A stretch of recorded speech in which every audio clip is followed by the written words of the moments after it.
Thank you, Karen. And thank you to all of our excellent panelists. I just wanted to open the floor to questions. So if you have a question for any of the panelists, you can raise your hand nice and high and I'll call on you. No questions. Okay, well, I have a question for all of you in the meantime. From each of your perspectives, what do you think the relevance of actually commemorating an Ella Baker Day has in the work that you do and the subjects that you touched on just now? I think it's relevant to remember the things that Ella Baker taught us, and I'm sure it's been touched upon, her involvement with the SCLC and SNCC. I think that's very important for student activism and how she was a mentor to the leaders who then went on and did marvelous things. And the democratic nature of the leadership that she wanted in those organizations, not top down and not based on the leader, but really grounded in the individuals in the community. Those are important lessons to take away. I think it's an important reminder that we're all in this together, right? I don't think students can do systemic change alone. I don't think the community can do systemic change alone. And I think one of the real places of power that you all do operate from is you are the consumers here. You pay the bills and you are the future alumni. And they're going to be contacting you with even more bills at that point in time. Money is power. I think there's some history that kind of like stagnates the dialogue, and there's some history that I guess transforms it. And I'm just thinking about the history of Ella Baker. That's more of a transformative history that all of us can take lessons from, not just an African American woman, but Joe Schmo, anybody. Yeah. I don't have much really to add to this except to reaffirm that I think it's really important who our exemplars are, who stands out as who's a Virginian. I never thought of myself as a Virginian, but it's 10 years in, so I think at this point it's a fact, and that I think that's really critical. The other thing is that when we think about the kind of work she did, it reminds us that we're not completely powerless simply because we don't have a particular leader or a particular moment. We are not too late because she went into communities that were not recognized as organizable and saw how they would organize themselves. So. Yeah, thanks. Yes, Professor Harold?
So not how education shapes your activism, but how your activism shapes you in the classroom? I think it always encourages me to go beyond the standard, especially in discussion sections. So many students will just regurgitate, the basic facts. This is what the reading says, but it has encouraged me to critically interrogate the reading and the ideas discussed. Especially from a transformative view. I think, scholars that have really influenced me have been Kathy Cohen, especially, and Roderick Ferguson, queer theorists, and race scholars. And so when you're approaching the question, okay, let's look at I was just today in the class, we were looking at the intermarriage rates. And okay, so why are Asian and Latinos the groups that greatest intermarry among white people, and why has that number actually declined since 1980? It's not just okay, I don't know, they find them attractive, or they don't find them attractive anymore, or something like that. But no, okay, so I said, and it turned out to be true, well, you have to look at the new immigrants that are coming in. You have newer Asian and Latino immigrants who are not as assimilable into America, who are lower class and more working class immigrants from different populations, unlike, previously you had the higher income Asian and Latin immigrants coming in. So things like that. I'm thinking about just the classes I take. I take a class, I can take queer theory. It's a great class. My professor's here.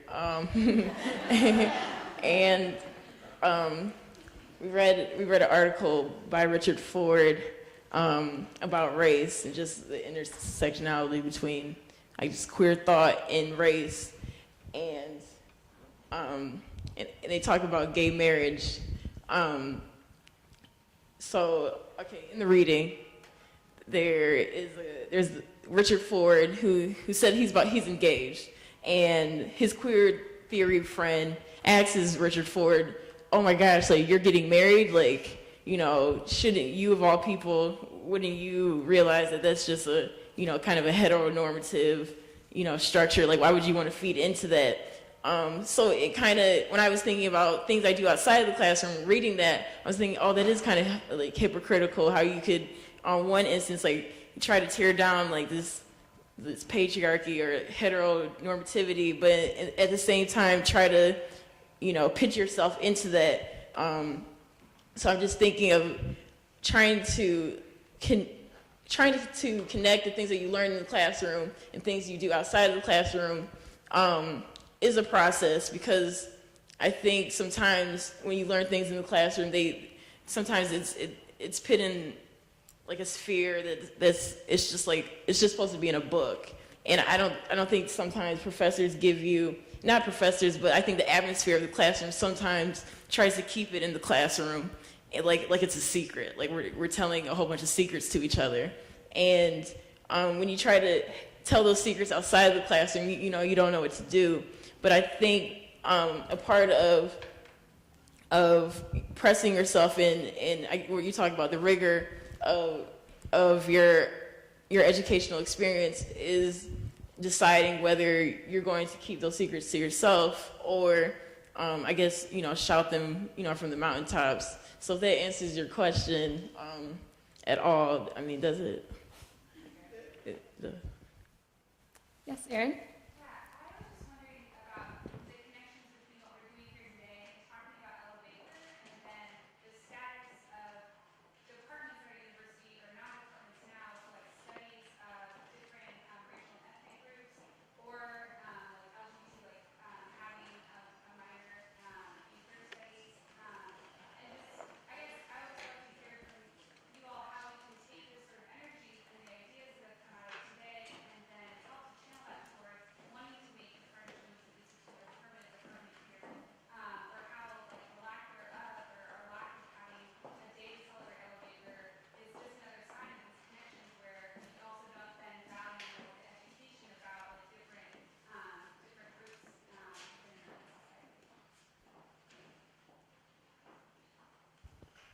I think it relates to the curriculum.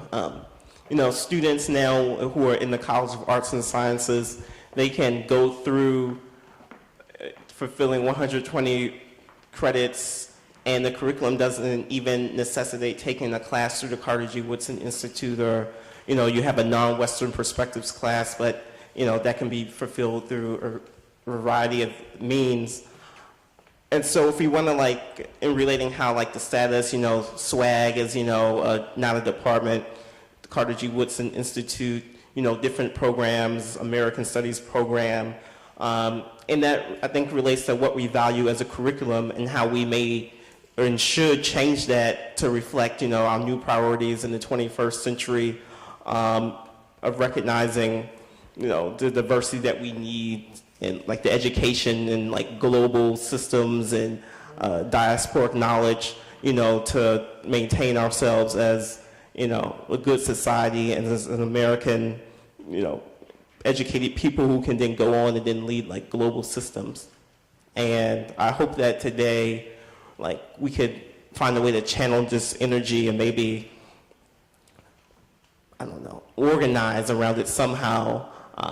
And then the sad thing is, like people like me, we're graduating, we're going to go into, really hard jobs. And so the energy can't really come from us, but people like Hallie.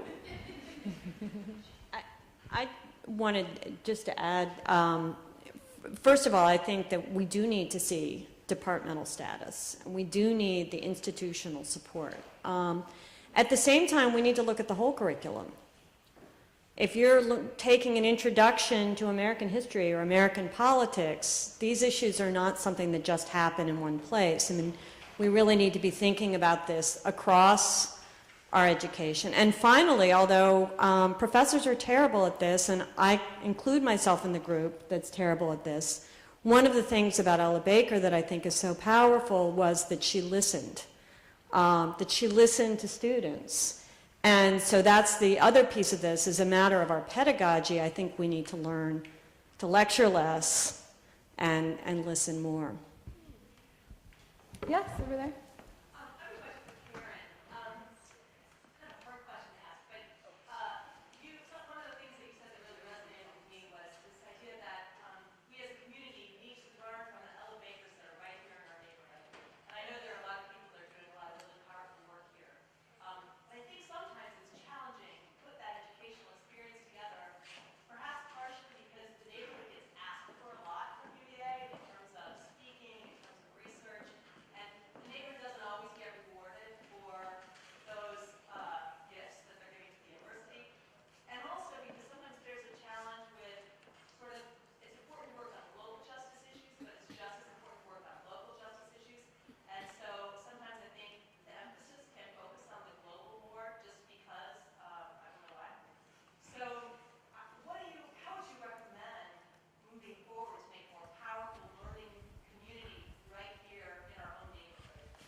Well, there are Ella Bakers on a global level as well. The issue is not whether you're coming to the community asking the community for something, it's whether you're going to go into the community and build the relationships within the community that allow you then to move forward onto mutually satisfying goals. For us in the community, it's important that the Carter G. Woodson Institute become a department. Carter G. Woodson has contributed quite a lot to this community in terms of being able to describe and to label the history of Vinegar Hill and to disperse that history in a much bigger way than the community could. But if the community is to be engaged in pushing that agenda, folks need to come out into the community and state their case and build those relationships so that everyone sees what benefit there is for them in doing this. It's not mutually exclusive. The community needs the institution's help quite often, but the academy doesn't often ask, what do you need? Nor does it compensate, you're absolutely right, community members for their time. This gentleman just said we're going to all graduate and go off to really important jobs. Well, I have a really important job, but I'm here. Someone who drives a bus, to me, has a really important job because they get a lot of people from here to there safely. But if they have an issue here, they can be interested in engaging. So to me, it's all about building relationship and building community and then solving the community's problems together. The university's problems are community problems and vice versa.